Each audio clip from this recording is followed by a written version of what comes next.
Et salut tout le monde, salut, une vidéo qui sort un petit peu de l'ordinaire. On va faire le bilan au bout de un peu plus d'un mois de Sorare, mais on a eu euh, depuis fin octobre, début novembre, le nouveau système de jeu sur Sorare avec le in-season, le classique, et je me suis dit que c'était un petit peu le moment de faire le bilan de ce qui s'est passé pour moi, et j'ai aussi demandé à quelques autres joueurs qui jouent en rare sur le Discord Pépites Rare, un peu leur retour et surtout leur gain. J'imagine que c'est pour ça que vous avez cliqué sur cette vidéo. Déjà pour commencer, euh, pour faire le bilan du nouveau système de jeu avec le in-season et le classique, euh, déjà, ce que je peux dire, c'est que c'est beaucoup plus fun de jouer avec le multi-entrée, beaucoup plus fun, mais par contre, beaucoup plus prise de tête. On l'a vu aux clôtures de Game Week, il y a certaines Game Week où du coup c'est un peu plus compliqué de savoir quoi envoyer et d'être compétitif. Là, un des points, peut-être au niveau de la difficulté, ça serait le fait que les premières Game Week étaient très difficiles, mais elles n'étaient pas difficiles en fonction du modèle pour moi, elles étaient difficiles en fonction de L10, parce qu'il y avait des trucs de fou dans tous les sens, du Trae Young, du Dyson Daniels, du Jordan Hawkins, enfin bref, on en a eu à toutes les sauces. Donc pour moi, c'est- fallait pas se baser uniquement sur ça pour voir la complexité. Là, avec le petit rework qu'ils ont fait, ils ont enlevé quelques cartes. Ils ont enlevé quelques cartes sur la Underdog en classique, donc un peu plus compliqué de win, voire même très compliqué de win en Underdog rare classique. J'ai oublié de le mentionner en début de vidéo, ça sera un focus uniquement sur la rare, parce que j'ai décidé d'abandonner la limited, j'étais plus assez compétitif, je faisais tout à l'auto-builder avant de l'envoyer, ça me saoulait, donc j'ai tout bazardé et l'idée c'était de se renforcer, euh, en rare. Euh, donc, vous voyez, là par exemple, je suis 13e en underdog.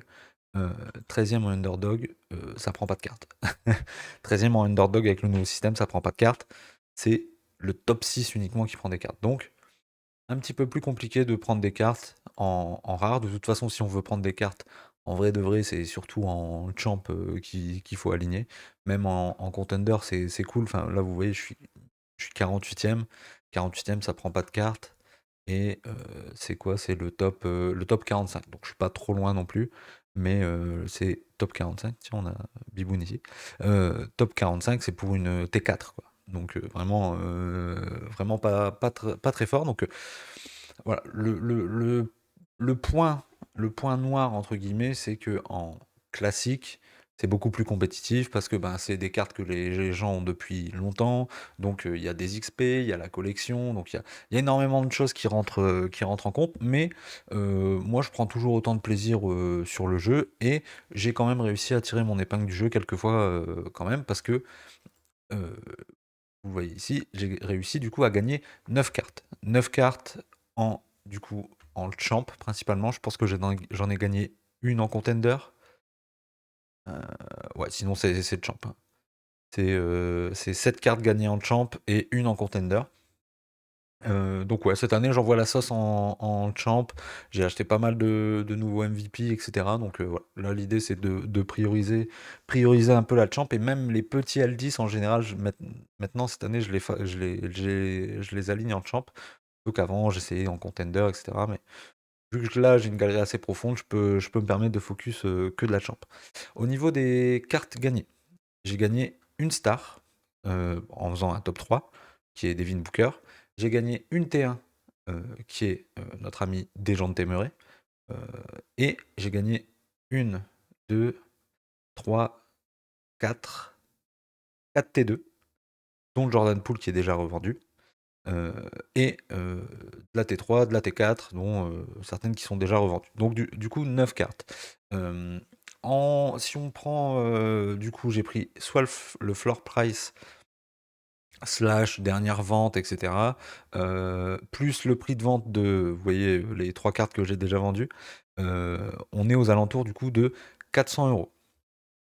Valeur de cartes gagnées autour de 400 €. Donc si je vends tout maintenant, toutes les cartes que je vends maintenant, elles sont autour de 400 €. En plus de ça, cette année, on a eu la chance avec les compétitions in-season de pouvoir gagner du cash directement. Au niveau du cash gagné directement, c'est là que j'ai pas été hyper performant. J'ai pas été hyper performant. Je prends 125 sur la première game week. Et après, ça n'a jamais oscillé au-dessus de 25, oui, 25, 15, 15, 15. Donc voilà, pas mal de 15, du petit 25 de temps en temps, pour un total de 280 dollars. À ça, vous pouvez ajouter 85 dollars de in-season. 85 dollars de in-season que j'ai un peu focus en fonction des game week. Encore une fois, bah, c'est comme l'année dernière. Quand on met des mecs qui focus, bah, du coup, on oublie un peu les matchs qu'ils ont après. Et on a notre ami Jalen Green qui m'a mis une petite douille, quoi. Une petite douille qui me fait 25 ici. Et le match d'après, il fait un 60, il me semble. Mais donc voilà, vous voyez, j'ai gratté du petit 10 balles par-ci par-là. Il y en a une. Voilà, ici, la meilleure perf que j'ai fait, c'était ici. 50 balles, top 8, 252 points. Donc voilà. Donc, 280 dollars plus 85 dollars. Donc on est aux alentours, on est un peu plus de 750 balles de gain si on compte la valeur des cartes avec. Donc je suis plutôt satisfait, on va dire. Mais je suis quand même un petit peu déçu. En fait, je suis totalement satisfait de mes perfs sur le in-season, sur le classique. Perf en classique, 9 cartes, c'est très bien. Euh, on aurait peut-être pu aller, en changeant les choix, aller chercher peut-être un petit peu plus haut. Bon, on n'a pas été tout le temps chanceux sur le T2, mais pour moi, ça me va. Pour moi, ça va, c'est plutôt cool. Enfin, Ryan Dunn, quand je l'ai eu, c'était un beau moment parce qu'il était titu. Donc bon, j'aurais pu, vous voyez, Poole Porter, c'est ok. Ryan Dunn, Nemasketa, un peu moins, mais bon, tant pis, c'est le jeu. On deal avec le fait qu'il faut avoir de la chance aussi pour choper des cartes. Par contre, là où j'ai été moins bon, c'est bah, clairement dans les in-season, en fonction des choix que j'ai faits, qui n'ont pas toujours été les meilleurs en termes de joueurs achetés, de quelle compétition focus, etc. Donc, c'était un petit peu compliqué pour moi en in-season. C'est pour ça que j'ai vendu toutes mes limited pour pouvoir acheter, devenir un peu plus fort. Donc voilà.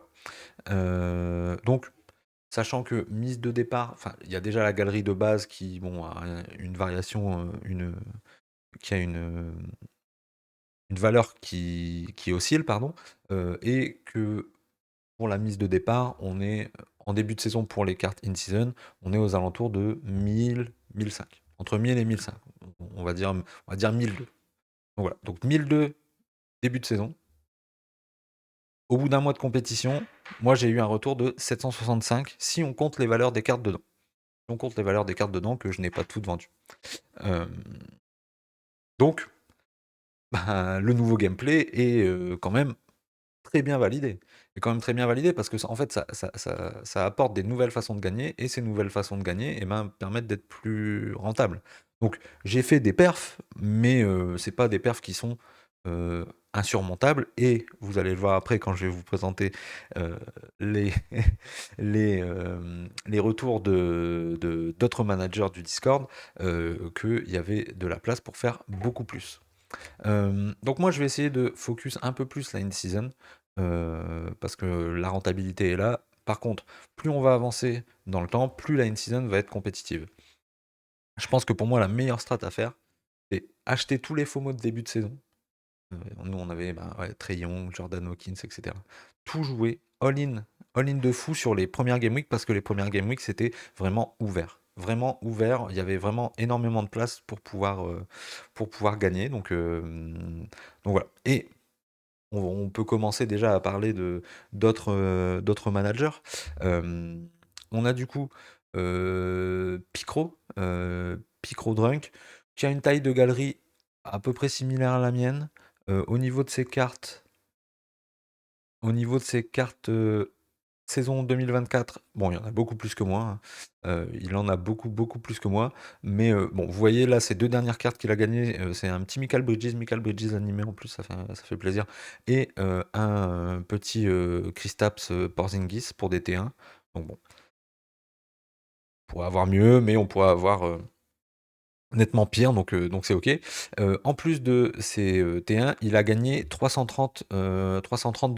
Donc on va dire que on est dans des perfs à peu près similaires, lui et moi, en termes ouais, de positionnement, que ce soit en termes de dollars gagnés ou en termes de cartes. Euh, Sachant que, bon, j'ai gagné un peu plus de cartes, mais sachant qu'il y en a pas mal qui sont des T3, des trucs infâmes, bon, on va dire qu'on est à peu près sur le même niveau de gain, lui et moi. Après, on a sûrement mon préféré de la petite cuvée que je vais vous présenter. On a notre ami Hugo. Notre ami Hugo qui lui, donc du coup, j'ai pas dit, Picro, lui, il joue classique et in-season. Là, Hugo, lui, il joue uniquement in-season. Et il joue in-season avec 39 cartes rares. 39 cartes rares. Vous voyez que là, la galerie d'avant, on est à plus de 285 cartes. Moi, pareil, je vais bientôt être à plus de 200 cartes, ou je dois même déjà y être. Je sais pas si on peut voir ça rapidement. Mes cartes. Ouais, je suis à 223 cartes. 223, 285 pour Picro. Hugo, 39 cartes. 39 cartes. Et Hugo, qu'est-ce qu'il a fait? Pendant que j'étais en train d'écrire avec lui, il me disait ouais, j'ai gagné à peu près 200 balles. À peu près 200 balles, à peu près 300 balles, ou, dans ces eaux-là. Et en fait, entre le moment où je lui ai demandé ses stats et le moment où je tourne cette vidéo, eh ben, on a eu la clôture de la Game Week 12, il me semble.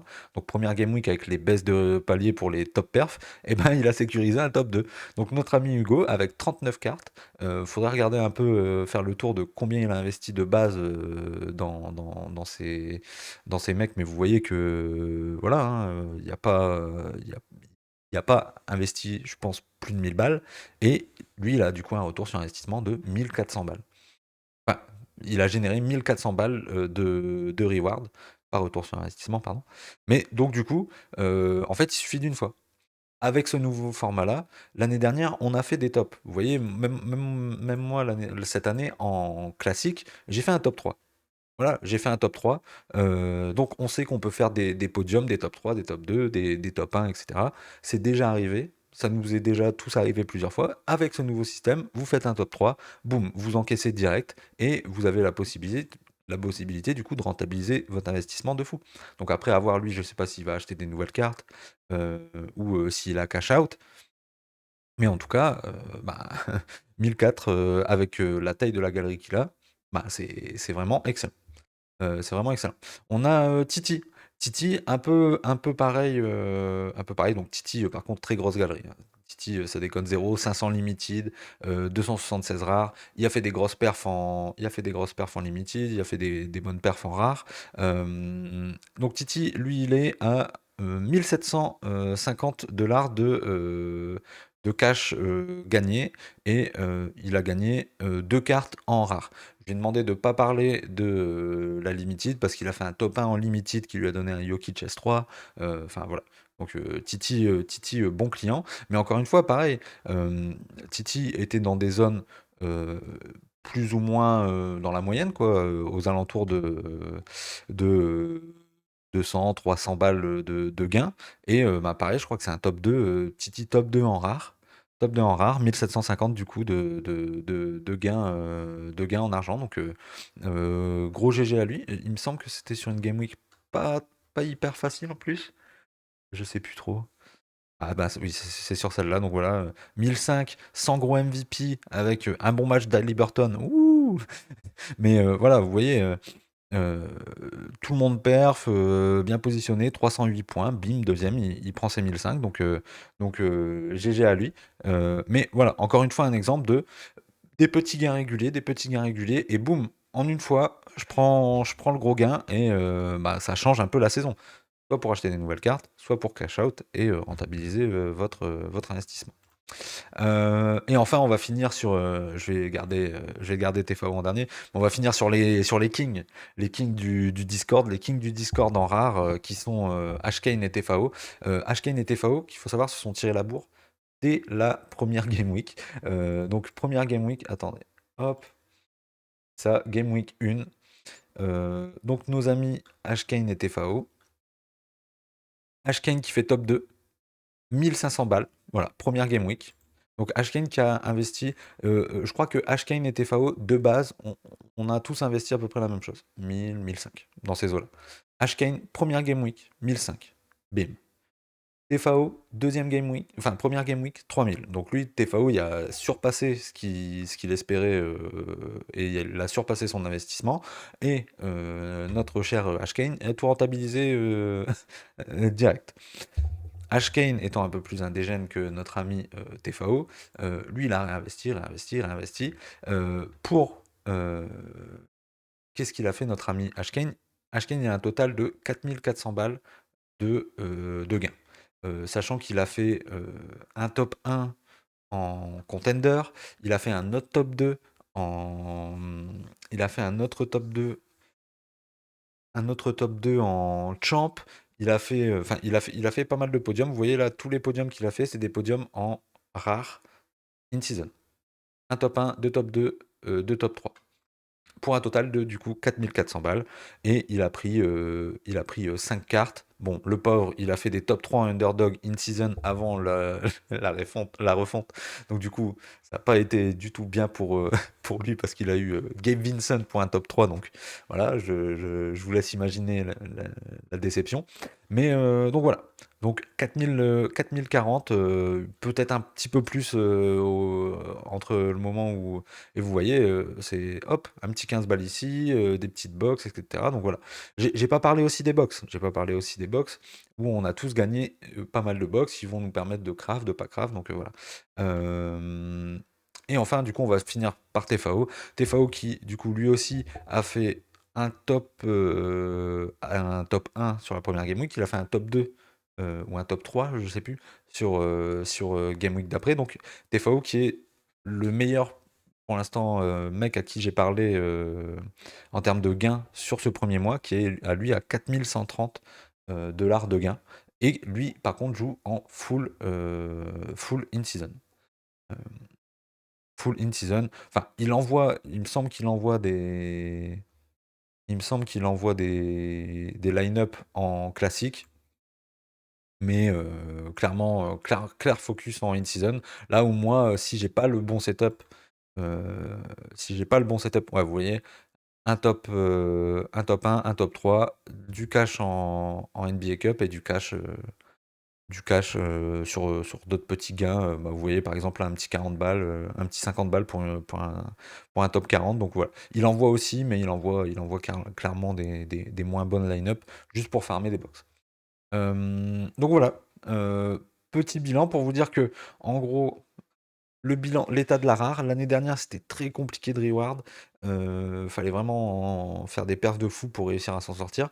Là cette année c'est compliqué de reward, mais par contre ceux qui arrivent à le faire, bah, vous voyez, ça paye direct. Et même moi qui ai moins reward, comme Picro que je vous ai présenté, on a un peu moins reward, mais par contre, ben, c'est un premier mois de compétition, ben, pour moi à l'équivalent d'un peu plus de 750 balles. Euh, Ce qui n'était pas du tout le cas l'année dernière. Parce que l'année dernière, ben, si on avait eu le même système, on avait des cartes, il fallait réussir à les vendre, si on avait de la chance sur le tirage, etc. Donc il y avait ça. Et en plus, depuis tout à l'heure, je n'ai même pas parlé du craft. Bon, parce que moi, je me suis fait troll en craft. Pour ceux qui étaient là en live, on n'a jamais rien craft de bien. Je suis en train de stacker les essences parce que j'ai l'impression que ça monte plus vite avec le nouveau système. Mais pareil, vous avez le craft, si vous avez de la chance en craft, vous pouvez craft des bons trucs. Par exemple, Ashkane pour 50 essences, il y a craft un Desmond Bane. Desmond Bane qui doit se revendre 80 à 100 balles, quoi. Donc, si on met vraiment bout à bout tous les crafts, tous les gains en argent, tous les gains en carte, bah, en fait, saut rare, en tout cas sur la partie en rare, si vous faites du in-season, c'est hyper rentable. C'est hyper rentable et que vous avez un peu de réussite, bien sûr. Mais je pense que même si je fais pas un podium qui est du coup le top, je pense que même si je fais juste des top 10 toute la saison, enfin, par-ci par-là, quelques top 10, et après que je prends des petits paliers à 15 balles, je pense que je réussirai à avoir le même montant que j'ai investi dans le jeu en début de saison. Donc j'ai l'impression que c'est un très très bon modèle. En tout cas, moi j'adore le nouveau modèle.